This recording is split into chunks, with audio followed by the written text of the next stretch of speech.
लुत्फुर रहमान साहब MPA, हासिल करदा वोट 0।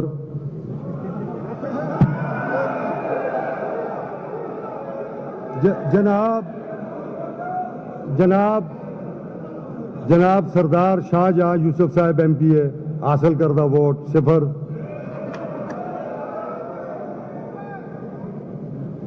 जनाब अरबाब जर खान MPA, हासिल करदा वोट 0।